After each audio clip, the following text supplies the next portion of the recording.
Muito bem, então estamos oficialmente com a live funcionando. Eu queria te agradecer muito, né, Nuno Ramos, por aceitar participar dessa conversa. Essa live ela é o Seminário de Cultura e Realidade Contemporânea da Escola da Cidade, que é uma disciplina para todos os alunos, e ela, como desde que o seminário migrou para esse formato virtual, ela é mais do que isso, ela também é uma comunicação pública, uma conversa que a gente faz aqui aberta a todo mundo. Então, o Nuno tem um currículo enorme, né, que eu não vou enumerar aqui, mas o Nuno é artista plástico, o Nuno é compositor, é escritor, é ensaísta, e então tem uma atuação muito múltipla. Além disso, somos amigos há muito tempo, e que é uma grande felicidade para mim. Então vamos começar essa conversa. Você escreveu recentemente um texto importante que saiu publicado na Ilustríssima, no Caderno da Folha de São Paulo, tratando do beco sem saída, ou aparentemente sem saída no qual estamos, né? E esse é o texto que foi indicado para a leitura dos alunos, e acho que muita gente que não é aluno, que está nos vendo aqui, deve ter lido. Eu queria começar essa conversa te perguntando de uma maneira assim bem direta e quase óbvia, porque em 2014 você escreveu um outro texto que foi marcante, no primeiro caderno da Folha de São Paulo, chamado Suspeito que Estamos, né? E terminava, a alma do negócio era, você enumerava uma série de fatores pelos quais os sinais que haviam era que estávamos fudidos, né? E acho que provavelmente você não gostaria que isso fosse verdade, mas cada vez mais, à medida que o tempo passa, isso se confirma, né? Qual é o tamanho do buraco que a gente está, Nuno? Você acha que dá para mensurar? Você que fez obras que são cracas e meteoritos e coisas gigantes, esse buraco do Brasil cabe tudo isso? Cabe muito mais? Bom, primeiro, obrigado pelo convite. É um prazer estar aqui, um prazer estranho, né, numa situação estranha. Eu vou chamar o Guilherme de Guile, porque eu conheço desde que ele era pequeno e, enfim, vai escapar Guile, é melhor eu assumir isso de uma vez. Então, talvez a primeira característica do que a gente está vivendo e que de alguma forma do bolsonarismo vir com essa força é justamente a sensação de que você não chega nunca ao fundo, né? Eu acho que todos nós temos um pouco essa sensação que você não pisa no chão nunca, que há uma produção diária, às vezes horária, tendendo ao minutária, né, de violências, de absurdos, de quebras de paradigmas civilizatórios, de invasão valorativa sobre nós, né, sobre a ideia de cidadania, sobre a ideia de respeito ao próximo, sobre a ideia de amor ao próximo, sobre a ideia do que é estar vivo e do que é estar morto, sobre a ideia do que pode ser dito e do que não pode, sobre a ideia do que pode ser feito e do que não pode, né? Quer dizer, a gente vive uma crise simultânea da linguagem como elemento público, da instância jurídica, para que ela serve diante de uma coisa como essa? Quer dizer, há uma perda absoluta de contorno, de limite e de chão, né? Então, digamos, a ideia de uma queda sem fim, de um poço sem fim, parece verdadeira, porque você nunca pisa. Há uma ausência de limite no que essa gente está fazendo, que é inédita. E agora, com o fato de que a gente não pode ir à rua, porque ir à rua passa a ser quase fazer o que eles querem, quer dizer, isso torna a coisa ainda mais perversa, porque é como se o espaço público, que ainda por cima, que eles detestam, né, ainda fosse dado a eles.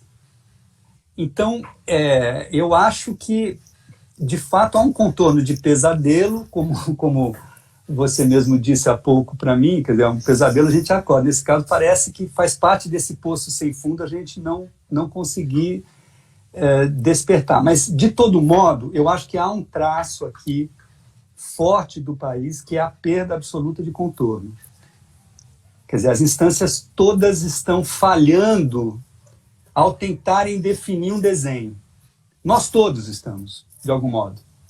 Né? Quer dizer, alguma coisa perdeu a forma num nível que a gente não consegue retomar um ponto de vista para perspectivar aquilo, um valor onde a gente se apegue e consiga, a partir dele, olhar para o outro. Né?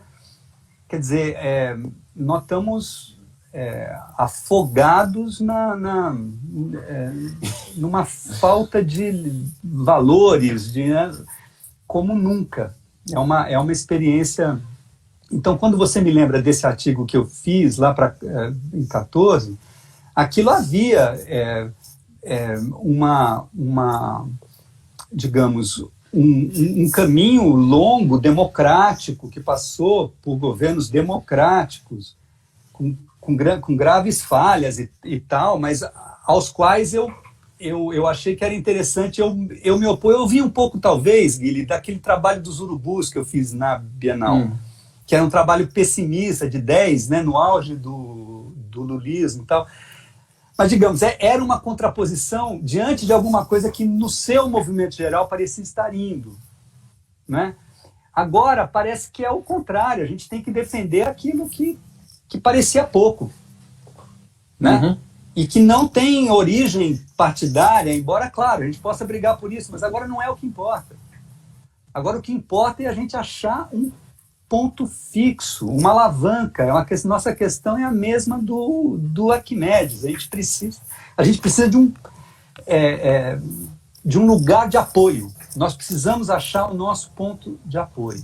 E a partir dele, aí a gente pode brigar de novo, pode fazer o que quiser, mas isso que está aí não dá. Isso aí não dá.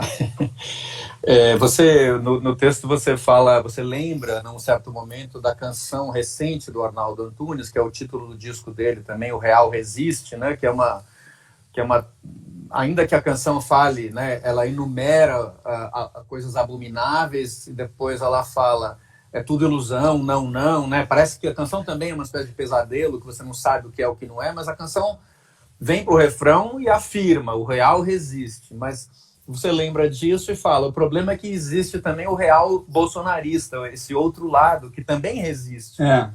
Isso é um pesadelo. Esse talvez seja o grande pesadelo, porque parece que é aquele monstro de história que você mata e ele volta, né? É a falta de forma, um pouco isso, né? Morre, mas renasce. Parece que não tem nada que vai fazer aquele real desaparecer, né?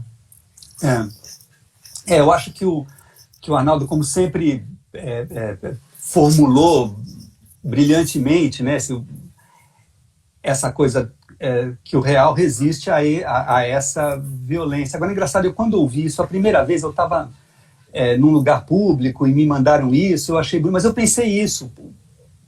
O problema é que a gente ter deixado o bolsonarismo aparecer vai fazer com que isso resista durante muito tempo. Né? Isso passa a ter uma porosidade social, cultural, que a gente vai ter que se haver com isso. Né?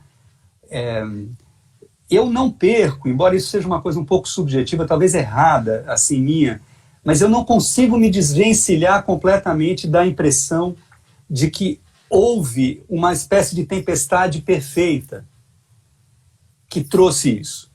Quer dizer, que houve uma sequência inumerável de erros que deram uma composição onde o acaso entra com toda certeza e alguma coisa por uma fresta estreita de um inferno profundo, de alguma religião muito cruel, esse negócio saiu aí de dentro. Quer dizer, e acho que aí ele passa a organizar as coisas a partir do seu próprio enxofre, vamos falar assim, do seu próprio elemento. Né? Eu não vejo embora haja alguma coisa como uma revelação do país, eu também não é isso que me pega. Por isso que eu acho que a gente precisa sair daqui logo. Daqui da onde? Né? Daqui de onde? A gente precisa botar esse cara para fora, já. Uhum. Minuciosamente, ele entrou pela democracia, vamos esquecer enfim, que a PF, agora tem essa, né? Que a Polícia Federal segurou uma coisa para favorecer a eleição dele, vamos esquecer o WhatsApp, vamos dizer que foi tudo, vamos tirar ele, a gente precisa tirar, eu não estou entendendo essa demora. O que quer que venha depois é melhor do que isso. Isso aí não... perder talvez seja melhor do que isso. Quer dizer, a gente ter isso como uma espécie de normalidade... O que nós estamos vivendo, me parece, é uma absoluta ausência de proporção. Quer dizer, qualquer regulação proporcional se perdeu completamente. E isso foi uma construção, sim. Quer dizer, isso eu até falo lá no meu artigo, né? Quer dizer, eu acho que se alguma coisa criou o bolsonarismo, foi uma espécie de balança, onde ele estava numa ponta e algo estava na outra ponta. Mas ele não pode estar em ponta de balança nenhuma, ele não pertence a balança nenhuma. Porque ele é a violência pura, ele é aquilo que uma sociedade democrática tem que negar. E encostar lá no seu canto, você não vai botar na cadeia, mas você tem que encostar, você tem que lidar com aquilo como algo que fique fora do centro. Nós permitimos que isso entrasse por uma inexplicável balança, onde isso era o Chico Buarque era de um lado, o Bolsonaro era a Moby Dick era de um lado, o Bolsonaro do... Enfim, era uma verdadeira insânia, né? Uma insanidade. Se fosse Moby Dick, a balança ia desbalançar. Não, mas é que falavam dele, do Lula, como a Moby Dick e o Ahab, né? Os dois, o capitão e sua baleia afundando juntos. Quer dizer, não há quaisquer que sejam os enormes erros do que veio antes, e a gente é capaz de enumerar vários, inclusive o fato de não ter enquadrado melhor, de não ter feito a lição de casa, não ter chamado ditadura de ditadura, de tal. Quaisquer que sejam os erros, isso que está aí nunca foi proporcional a nada. E vem cá, eu só tenho uma coisa a dizer a favor do bolsonarismo e do Bolsonaro. Quer dizer, ele é autêntico, né? Ele não está fingindo. Ele não é nada de tão diverso do que ele disse que ele seria, né? Então, quer dizer, ninguém pode muito se surpreender completamente com isso que está aí, né?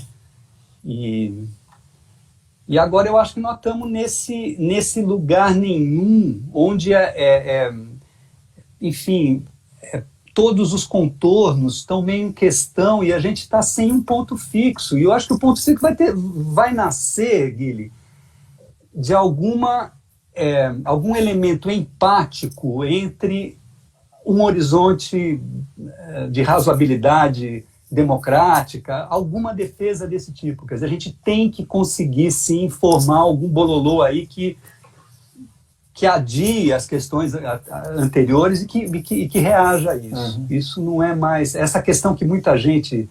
Eu chamei lá de naturalistas no meu texto, pessoas que achavam que o Bolsonaro, afinal, tal, deixa lá, mas a gente conduz a economia. Isso aí, essa ilusão, acho que nem a direita, o centro tem mais, né? Uhum. Isso foi embora. É que essa proporção de 20% a 30%, de qualquer modo, é grande, né? Digamos que o ponto mais baixo que ele chega, 20%, é muito, né? Isso de fato constitui, tem uma guia que uma pessoa comentou, uma pergunta primordial é entender se o bolsonarismo cai com o Bolsonaro, né? Um pouco essa questão que fica aí, mas de qualquer maneira, eu estou lembrando aqui que no seu texto você tem uma imagem, várias, né? Mas uma delas que é muito forte é o fato de que o Brasil, a democracia brasileira, desde o começo da Nova República, com todas as conquistas que foram feitas, mesmo assim, continuou colecionando uma quantidade de mortes absurda, né? Muita gente morrendo nas periferias, morrendo nos trânsitos, morrendo de forma quase natural. Então, você diz ali que é como se esses mortos, todos esses mortos voltassem na forma de zumbis e entronizassem o seu próprio carrasco como líder, né? Tem parece uma imagem meio assim, uma espécie de transformar o tabu em totem ao contrário, né? Trágico essa imagem, forte essa ideia. Você sabe, eu sou uma pessoa pouco informada sobre muita coisa do país e tal, mas esse número, desde cedo, me chama a atenção, o número de assassinatos, né? Que chegou, como você sabe, a 63 mil, né? Você põe a polícia ali entre 5% e 10%, agora mais, 15%, alguns no Rio quase 20%, mas enfim, nós estamos falando de um Vietnã por ano que nós naturalizamos. Isso talvez fosse a principal pauta. Você põe mortes por acidente de trânsito, uma morte imbecil, né? Você tem 100 mil pessoas, todos os anos. Quer dizer, a naturalização da morte talvez fosse o traço verdadeiramente bolsonarista infiltrado ali dentro da democracia, né? Quer dizer, a gente ter virado as costas para isso, não ter tornado isso uma pauta clara, nítida, tão importante ou mais do que distribuição de renda, educação. Quer dizer, você tem que não deixar morrer. E um pouco da dificuldade hoje com o vírus é que a morte, é isso aí, a pessoa morre. Quer dizer, ele tá expressando algum valor do país mesmo, né? Essa tolerância com um fato intolerável, que é o outro morrer, Não tem nada acima disso. A morte rouba tudo. A morte é um horror. Ela é uma pessoa que você ama, morre, sua vida vai junto. Todo mundo sabe disso. Mas durante anos a gente topou 60 mil experiências dessas sem isso virar uma plataforma política nítida, né? O que envolveria droga, envolveria polícia, envolveria um monte de coisa que a gente tinha que ter enfrentado. Então, eu tenho a impressão que essa era uma espécie de cunha do horror já atravessando a democracia, né? Quer dizer, claro que havia outros defeitos e muitos méritos, que hoje eu sou mais ligado nos méritos, muito mais do que eu era, né?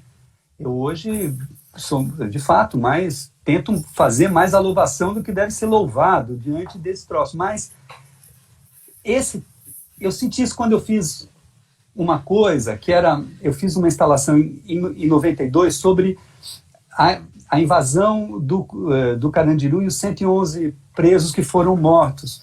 E isso eu fiz muito na lata, assim, o meu trabalho era muito diferente daquilo, eu não estava mexendo com instalação, fazia pintura e tal.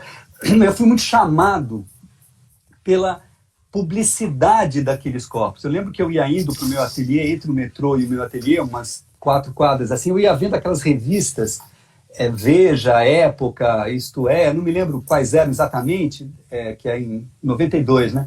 Mas aqueles corpos ali, um despudor, uma coisa assim, pendurados, como numa feira. Dentro, né? De caixas, né? Nus.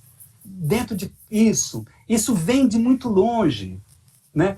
Talvez o Euclides, lá nos sertões, talvez um pouco da atração que ele exerce seja porque há uma espécie de caída em si da consciência burguesa, positivista, rica, tal, diante da morte do outro.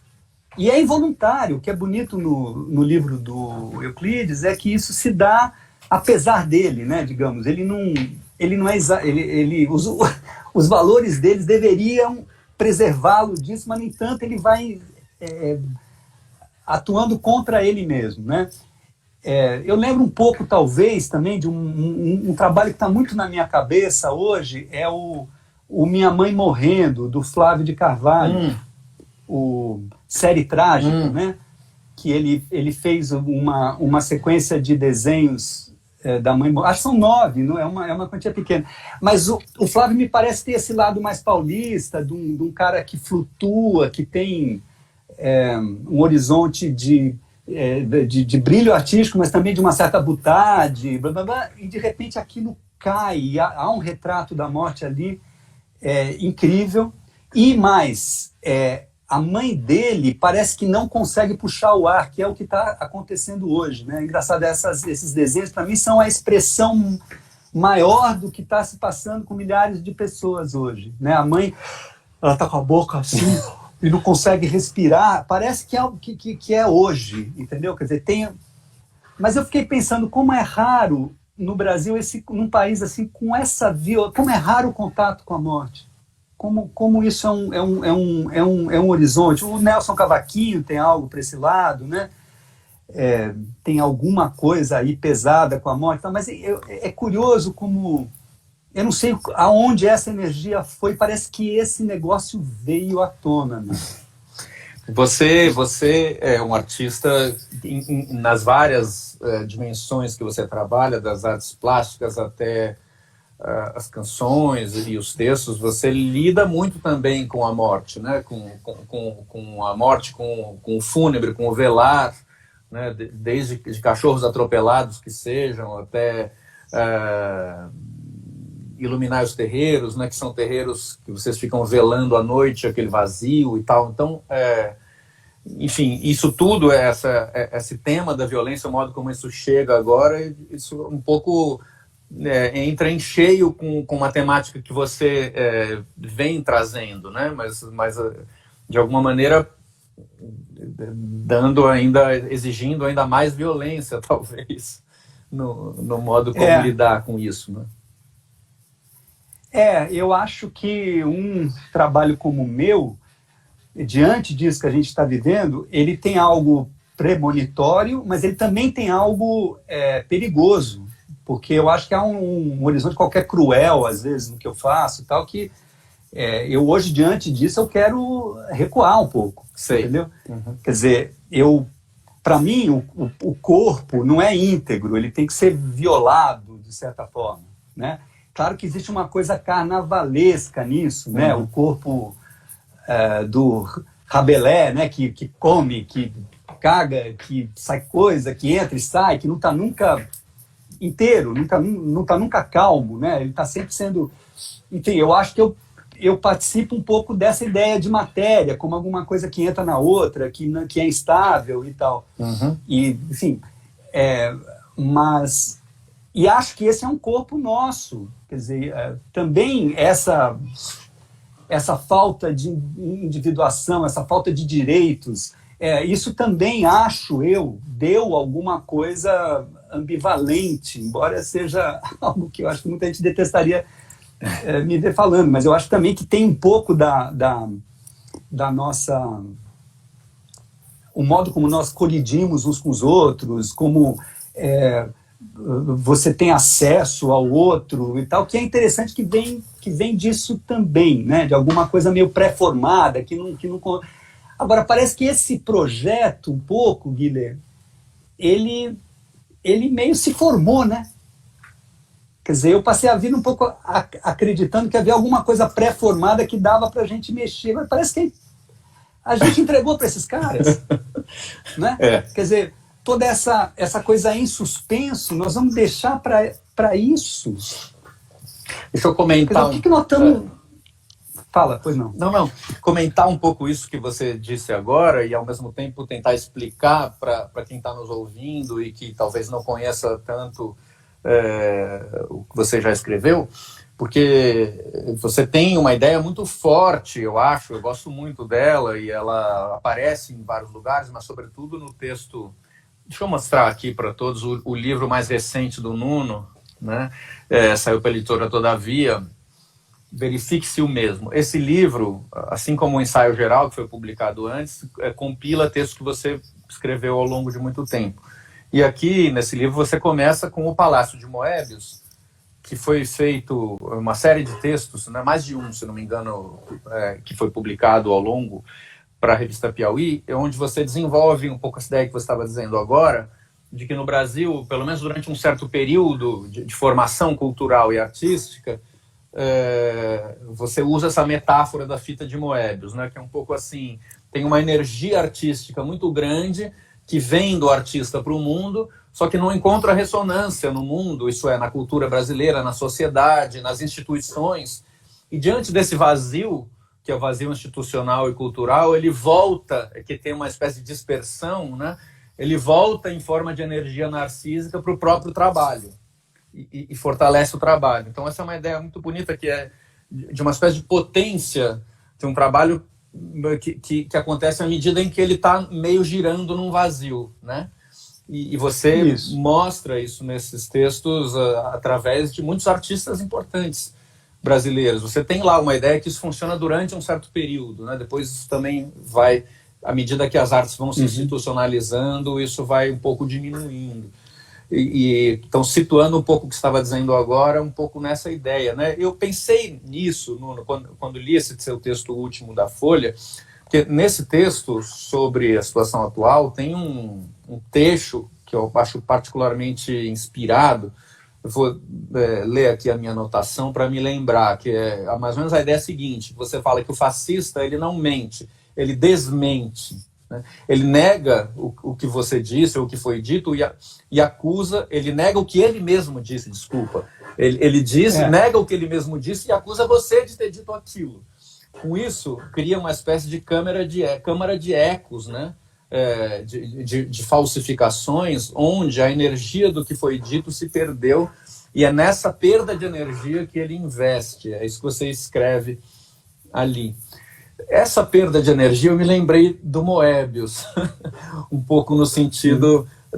Só que seria, se essa relação vale, seria uma espécie de deturpação horrorosa daquilo que foi uma potência, hoje como sendo uma total falsificação de tudo. Você acha que faz sentido essa ideia? Eu diria que seria quase que o contrário, né? Quer dizer, eu digo que a mentira fascista, mais do que um ato de... mais do que uma falsidade, é um ato de covardia, né? Quer dizer, essa gente tem isso, você não consegue argumentar porque eles se põem na sua posição e tomam o lugar onde eles deveriam estar, e aí, enfim, é uma operação de desmentir, né? Eu acho que essa coisa do Moebius, Gui, foi uma tentativa, um pouco inconsciente minha, de ver as agruras da nossa arte como positivas.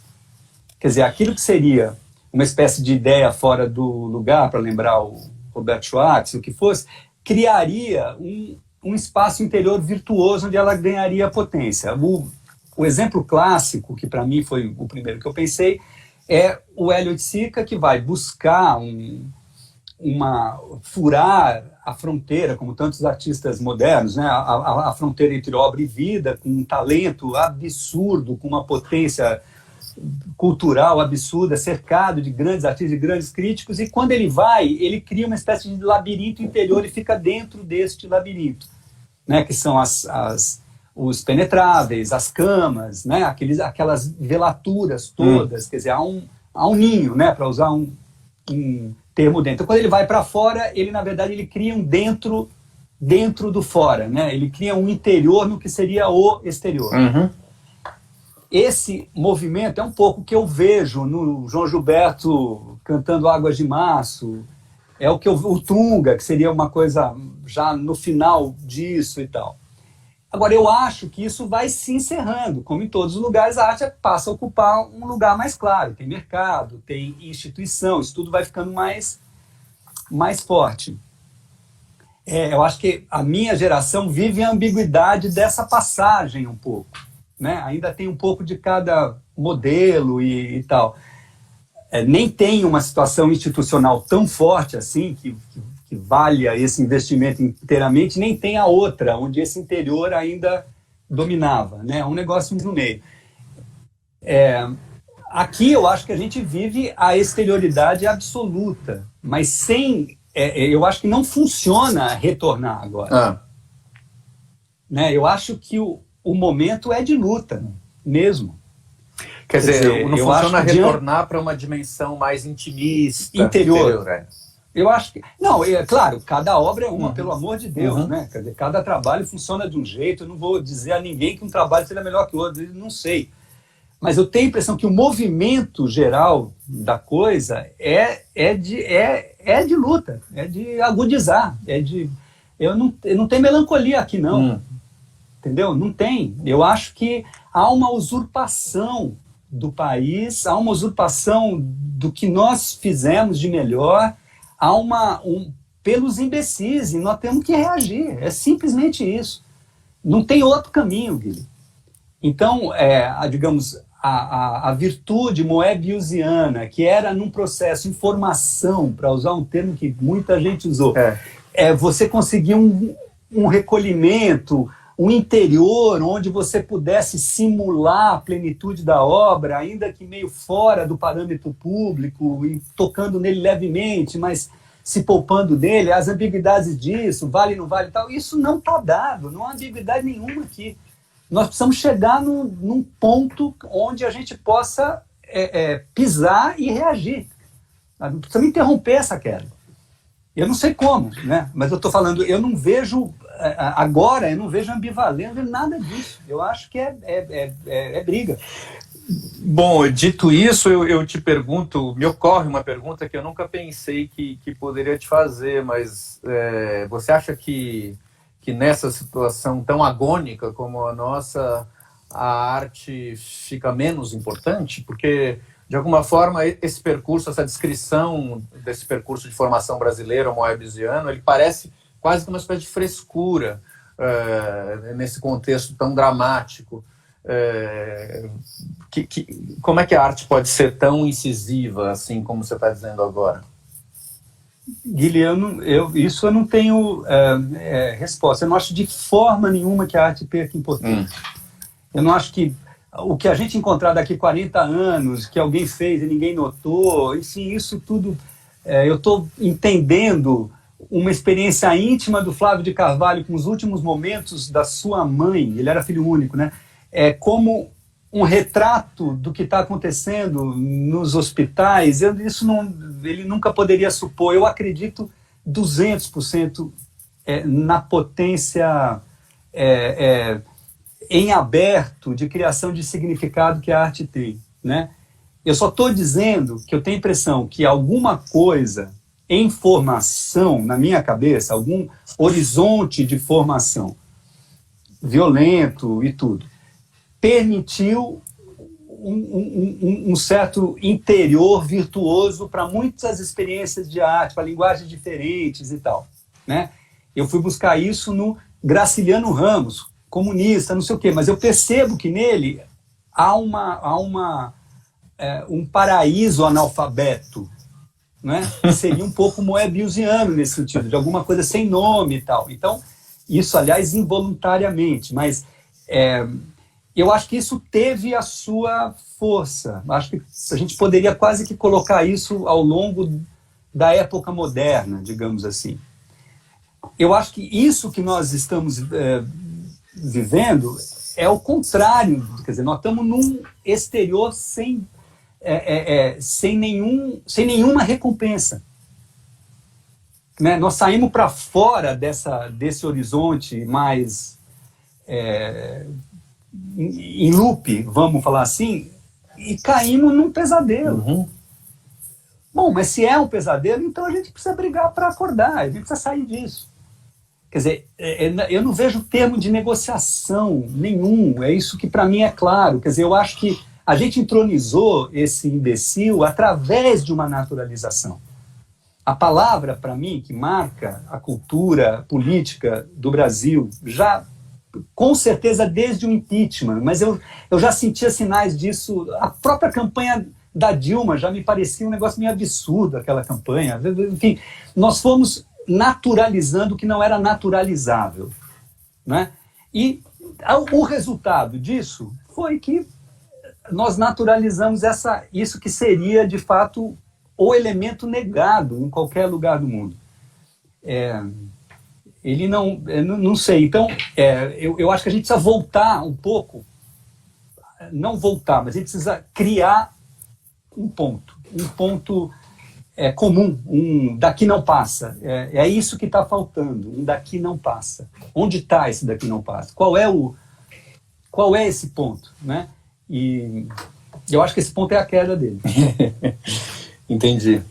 Por mais que... Porque, de fato, o horizonte político brasileiro das esquerdas é esfacelado, né? A gente não vê... Não, é chocante, né, Guilherme? Impressionante. É chocante.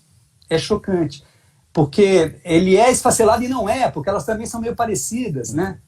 porque também havia muito mais ponto de contato entre o centro-direita e o centro-esquerda do que eles admitiam. Então, é um esfacelado discursivo também que, na prática, não bate tanto, né? Afinal, ninguém foi brigar com as elites, né? Ninguém também foi mexer com a grana dos 1% mais ricos. Enfim, então, a gente precisa parar com isso. Acho eu, não sei. Ouça, Guilherme, vou te chamar de Guilherme. Não era para eu estar aqui, entendeu? Eu não sei nada de política, eu não leio jornal, entendeu? É engraçado, eu não me identifico tanto com... Agora, eu só uma vez eu estou desesperado. A palavra para mim é desesperado. Eu não tenho outro termo para o que está acontecendo. Eu acho que nós estamos vivendo uma destruição minuciosa de tudo. Não vai sobrar, só vai sobrar o que eles não forem capazes de enxergar, né? Porque as coisas menores, tem gente fazendo apoio em favela, grupos de arte não sei onde e tal. Isso tudo talvez eles não enxerguem, e se não enxergarem eles não vão conseguir derrubar. Mas tudo o que for visível para essa turma, eles vão minuciosamente acabar. Guilherme, está tendo um recado aqui, você está vendo? Eu estou vendo, acho que está com algum problema no YouTube. Abrir de novo, vou tentar abrir de novo aqui, mas tudo bem, não vamos atrapalhar a nossa conversa por causa disso.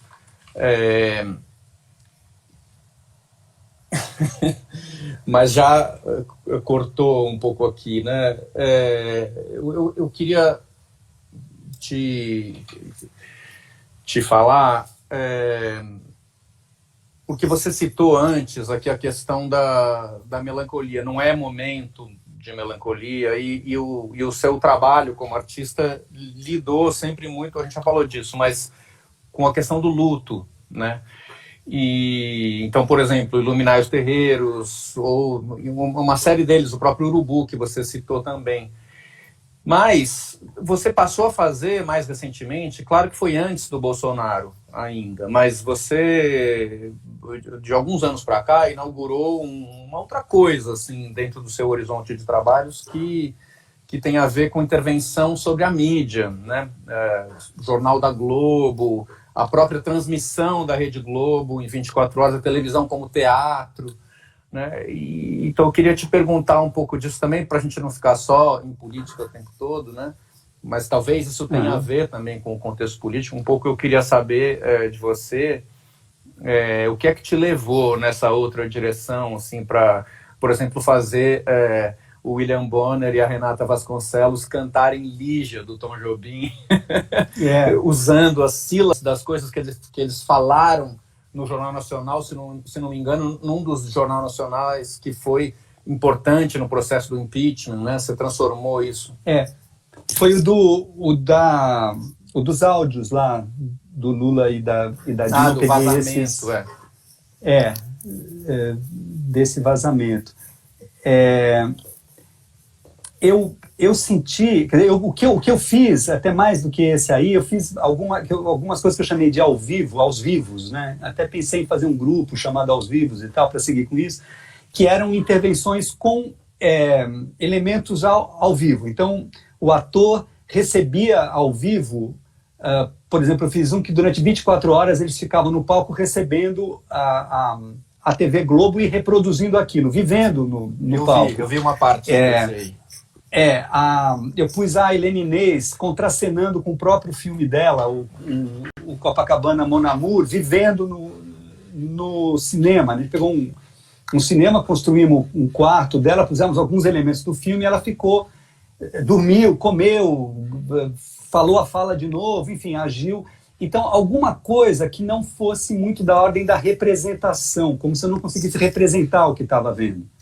Um que eu acho que eu gostei era uma reprodução de um debate presidencial com todos eles e um derviche no meio girando durante o tempo todo, que dava uma coisa, um pouco desse pássaro aí, dessa câmera de ecos, como se aquilo não conseguisse uma energia presa.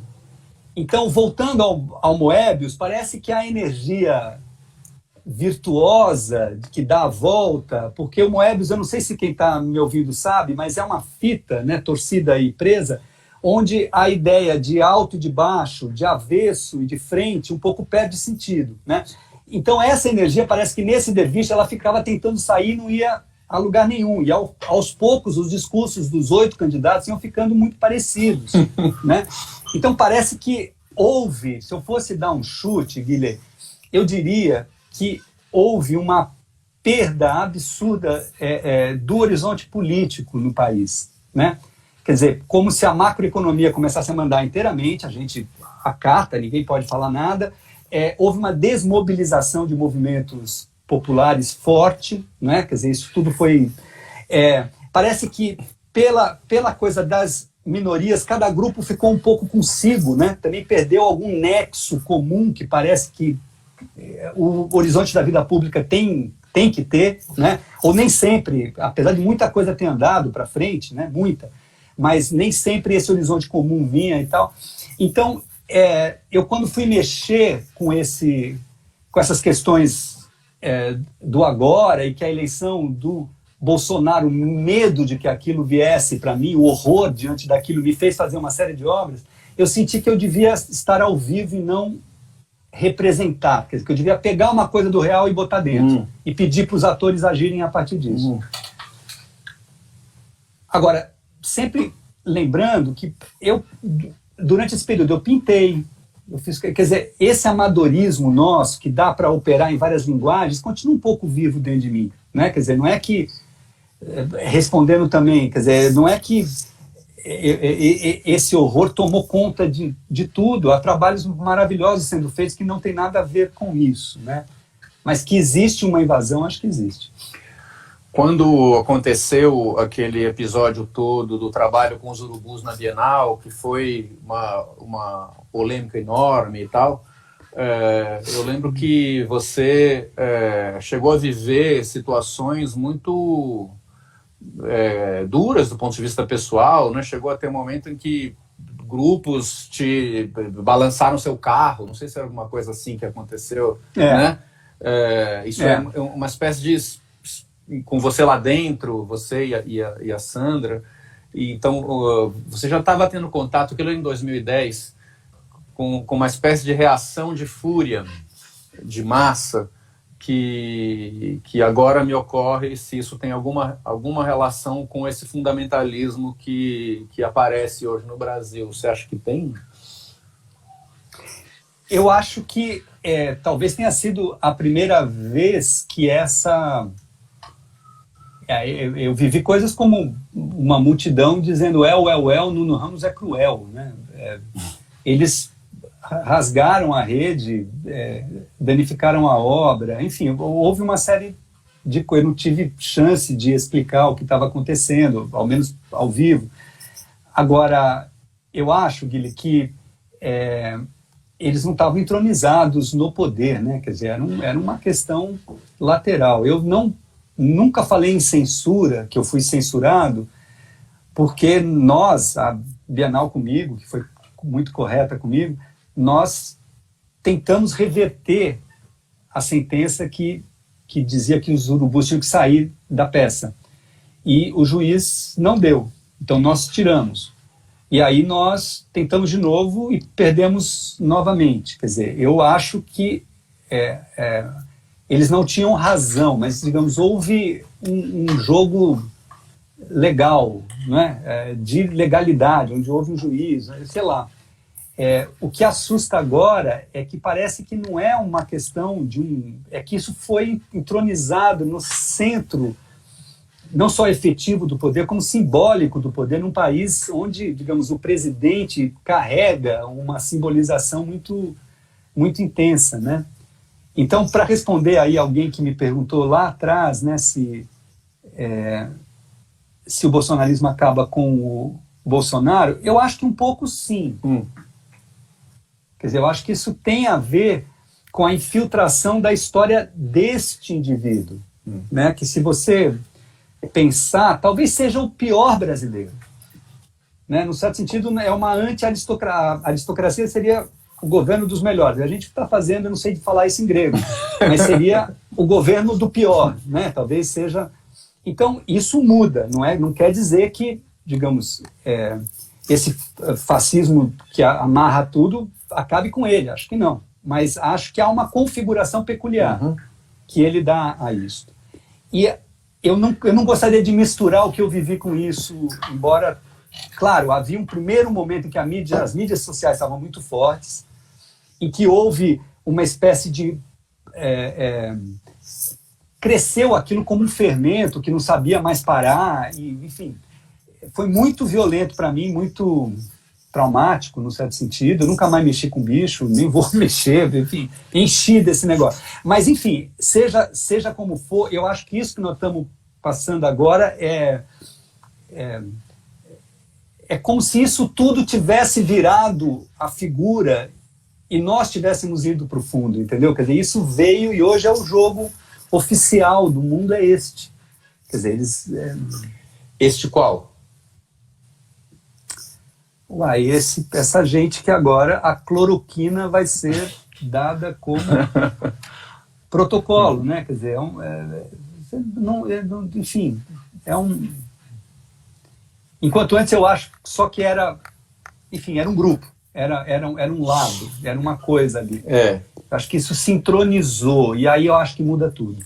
O que todo mundo que sempre foi interessado em pensar, em discutir o destino do Brasil à luz da sua ideia de formação cultural, né, que é uma tradição de pensamento longa, a qual nós nos filiamos também, parece que existia uma espécie de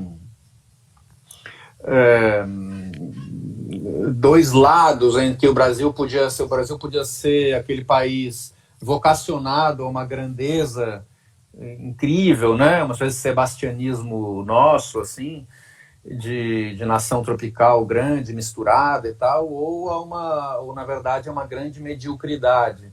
Como eu estava dizendo um pouco antes aqui de começar a conversa, você disse que pensava mais que o nosso perigo era a mediocridade, né? E o que aparece agora é uma outra coisa, não é nenhuma das duas, né?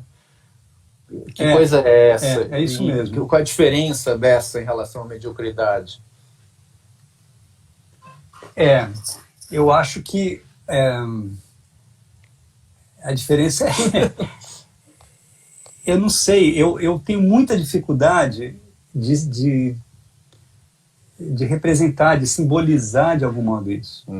Por isso que eu fiz essa coisa ao vivo, digamos, me parecia um negócio assim que eu não conseguiria...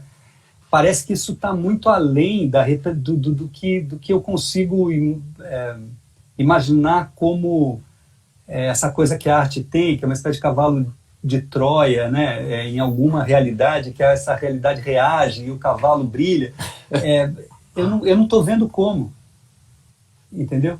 Quer dizer, lógico, eu lembro, por exemplo, esse trabalho que você lembrou desse, a gente montava um círculo de luzes e ficava lá esperando para nada, quer dizer, aquilo ativava o vazio a noite inteira. Se aparecia um cachorro, o cachorro era uma entidade que aparecia ali, né? Eu sinto que a gente precisa esvaziar a estridência dessa gente. Né? Quer dizer, há um excesso de discurso no ar, uma falação, uma falta de vergonha de lidar com os valores, a começar pelo atirador de Virgínia, né? que sustenta tudo. Né? Eu tentei lembrar do De Quirico ali no meu texto, que era uma espécie assim de repouso dentro disso, né? Uma coisa que me lembra do De Quirico é o Niemeyer, eu acho que você comparou também isso em algum texto seu, né? E é engraçado como quando eu vejo o Jornal Nacional, coisa que eu tenho feito agora depois de anos, há essas imagens dos palácios em Brasília, né? Que ficam lá. Eles fazem um pequeno traveling ou põem um drone, né? Mostra o espelho d'água, né? Bastante o espelho d'água. O espelho d'água.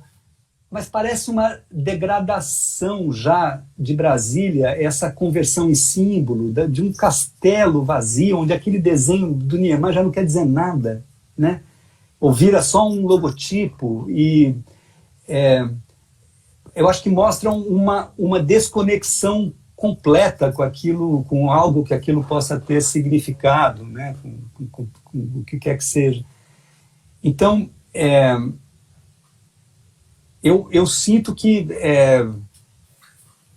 a gente precisa silenciar um pouco, né? Quer dizer, precisamos ter um pouco de calma com o tempo que a gente leva para cada resposta, com a dificuldade de formular essa barbaridade, né? Mas sem perder, Guilherme, e aí isso é uma coisa que para mim é clara, quer dizer, a gente precisa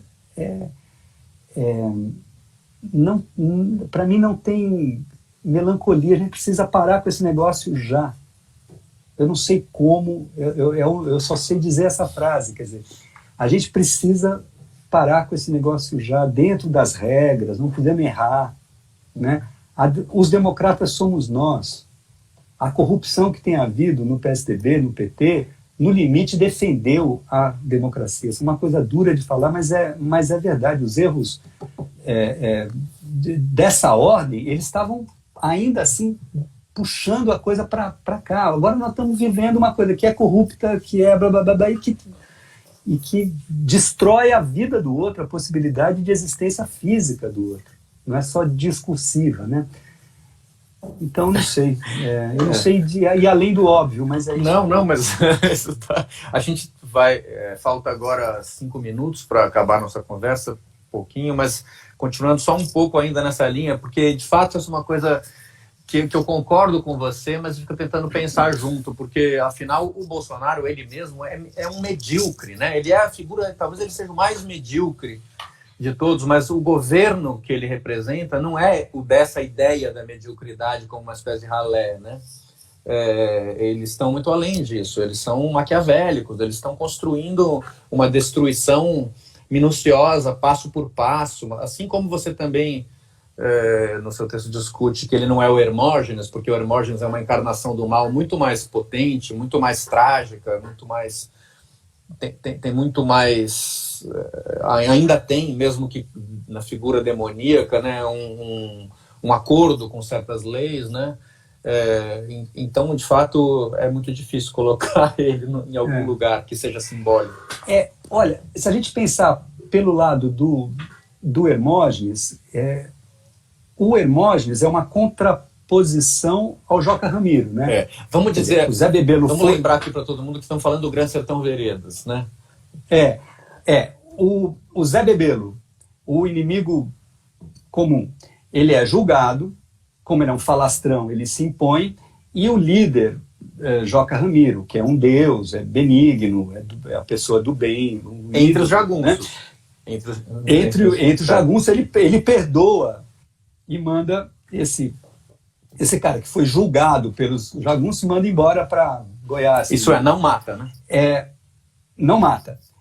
O Zé Bebelo vai embora, e o Hermógenes, que é a encarnação do mal, ele fala assim, mamãezada. Foi uma mamãezada, né? E aí ele acaba matando, ele e o Ricardão acabam matando o Joca. Isso, ele é um traidor, né? Pois bem, ele é um traidor. É um traidor, mas, ou seja, existe a medida entre a traição e o que foi traído. Existe alguma... Eu não vejo, no bolsonarismo, não vejo relação nenhuma com a democracia, a não ser o fato de que ele foi eleito. E aí, claro, a gente pode botar reparos, e tá bom, mas ainda assim houve um ritual que foi... Então ele tem que sair pelo rito, porque ele não tem nada a ver com a democracia, zero. Né? Ele não joga com instituição nenhuma, ele não pertence a nada, ele destrói os projetos, ele não tem nada. Então, nesse sentido, eu acho que mesmo uma figura tão maligna quanto o Hermógenes, né, que para o Tatarana, que narra o livro, é o próprio demônio, é a atração, ele tem medo de ser, no fundo, o Hermógenes, ele tem medo de ser alguém assim, até porque ele atira bem e tal. Eu acho que ainda há alguma medida entre os opostos, né? Eu não vejo essa medida no bolsonarismo, eu não vejo conexão. é difícil representar porque é grotesco, porque é alguma coisa que escapou mesmo. Né? Nós cometemos uma barbaridade ao botar esse cara aí, a gente precisa tirar ele. Tá certo, é isso aí. Então acho que esse é um excelente encerramento para a gente, né? Pensando que se a gente está dentro desse pesadelo que a gente não consegue acordar, a gente precisa acordar, né? E acho que o recado que você está dando, deu várias vezes, isso é bom insistir, que o único modo de acordar é fazer esse rito democrático pelo qual ele saia. E uma vez isso acontecendo, as outras coisas vão se desarticulando automaticamente. Isso quer dizer que a gente tem duas situações que a gente vai ter que acordar num futuro próximo, né? Da pandemia e desse vírus que é o governo. E nas duas situações, o que provavelmente a gente vai encontrar depois não é a mesma coisa que era antes, é alguma outra, mas a gente espera que seja alguma coisa ainda possível de se viver dentro dela, né? Nos dois casos. Né? Isso eu concordo muito com você. Quer dizer, o país que a gente tinha é outro. Ele não está aí esperando por ninguém. Né? É outra coisa. Tem outras forças vindo, a gente vai ter que ser muito aberto, muito inventivo, né? Enfim, há um jogo, uma orquestração nova chegando. Isso aí. Né? Maravilha, Nuno, muito obrigado. Vai acabar em 1 minuto, então deixa eu dar tchau antes que acabe. Tchau, muito obrigado a todos. Adeus. A Escola da Cidade agradece também. Adeus. Um abração. Tchau. Um abraço. Tchau.